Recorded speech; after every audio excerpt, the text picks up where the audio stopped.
using Serum. Now, we could have just used samples and called it a night, but sometimes when you have a pitched kick and it's subby, I usually like to synthesize it. That way I ultimately have more control over the sound. Now I'm going to change our waveform to analog BD sine. Just a better starting point for this sound. And now we're going to apply a pitch envelope to this waveform. Okay, so there's the coarse pitch there. And let's just pull this down a little bit, get it nice and short. Let's click and drag to apply the envelope. Okay. Sounds a little more kick drum-like. Sometimes with Serum, it's better to get things dialed in just exactly right. So let's go to Global Preferences and make sure double-click for typable values on controls is picked. This allows us to type in exact values instead of just having to turn the knob all the time.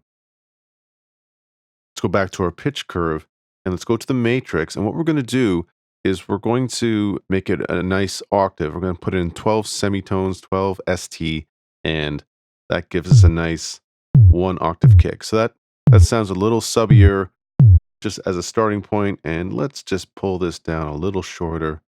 Yeah, there we go. Yeah, okay, good. Now we're going to use this LFO as an envelope. Okay, so we're going to switch it to envelope, and using it this way will give us more control. We can have more data points this way than using one of the actual envelopes in Serum.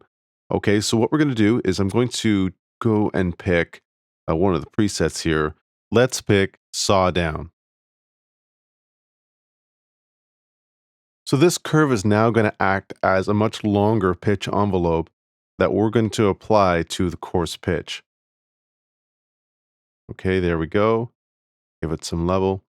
And now we can pull this down and we have a lot more data points to work with.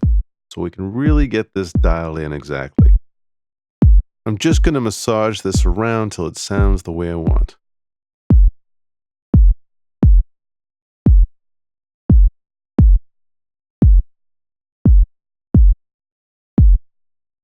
Okay, that's not bad. Let's take this curve and apply it to a few other parameters to make it sound a little bit better in a bunch of subtle ways. Okay, the first thing we're going to do is we're going to take this LFO and we're going to add it to the bend parameter here. So let's just bring it over. And now you can see that the kick is really tweaking out here.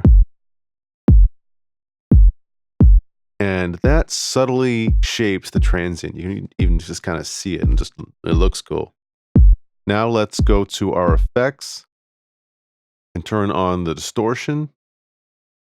And let's apply our LFO to the drive.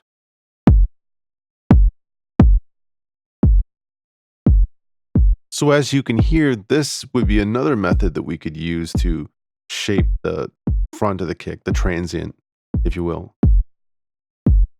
Okay, I'm pretty happy with the front end of the kick for now. Let's toughen this kick up by adding some compression. Let's go over and get our compressor here.